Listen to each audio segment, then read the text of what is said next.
ఒరే గుడ్డు, మీ భార్య కూడా మా హోంమంత్రి లాగా అందంగా ఉంది కదరా, ఎందుకురా నువ్వు పక్కన ఆడవాళ్ళ మీద పడి ఏడుస్తావు రే? అది కాదు, నీ పిల్లం కూడా మేకప్ వేసుకునే ఉండదు కదా నాయన, ఎందుకు నాయన నువ్వు పక్కన ఉన్న వాళ్ళ ఆడవాళ్ళని చూస్తే నీకు ఎకచిక్కాలు? వేరే వాళ్ళ గురించి మాట్లాడేప్పుడు ముందు మన కొంపలో చూసుకొని తగలడాలా. ఆడవాళ్ళకి గౌరవం ఇవ్వని పార్టీ మీ పార్టీ. తల్లిని చెల్లిని గౌరవించని మీ నాయకుడు. అంతకన్నా సంస్కారం నీ దగ్గర నుంచి ఎక్స్పెక్ట్ చేయలేదు. కానీ ఆడవాళ్ళ గురించి ఇంకొకసారి నోరు బారేసుకుంటే నీ గుడ్డు మంత్రి నీ మీదనే గుడ్డు పగిలిపోతున్నా నాయన. ఏమైనా నీకు ఒక భార్య పిల్లలు. ఈ కాలంలో మేకప్ అనేది కామన్ రా.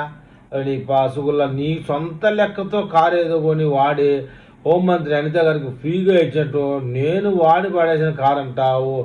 నీ నాయన సొమ్మా, నీ జై నాయన సొమ్మా? ప్రభుత్వం సొమ్మే. ఇవాళ హోంమంత్రి ఉంది, ఆమె మళ్ళీ ఆమె కాలం వెళ్ళిపోయిన తర్వాత ఆ కారు ఇంకొకరికి పోతుందిరా. ఆ మాత్రం తెలియలేదా నీకు? ఏమిరా నువ్వు నీ నాయకుడు, నువ్వు గెలిచి చచ్చేదిలే, నీ నాయకుడు మళ్ళీ ముఖ్యమంత్రి అయి చచ్చేదిలే. ఇదేంటిరా ఆడవాళ్ళ మీద? ఇంకా ఏదో పవన్ కళ్యాణ్ తిడతా ఉంటావు, చంద్రబాబు నాయుడు తిడతా ఉంటావు, లోకేష్ బాబుని తిడతానే ఉంటావు. ఇదేంటిరా కొత్తగా ఆడవాళ్ళని తిట్టడం? నీ కర్మ, నీ పతనానికి కారణం ఇదేరా రే. నువ్వేమన్నా అనుకో.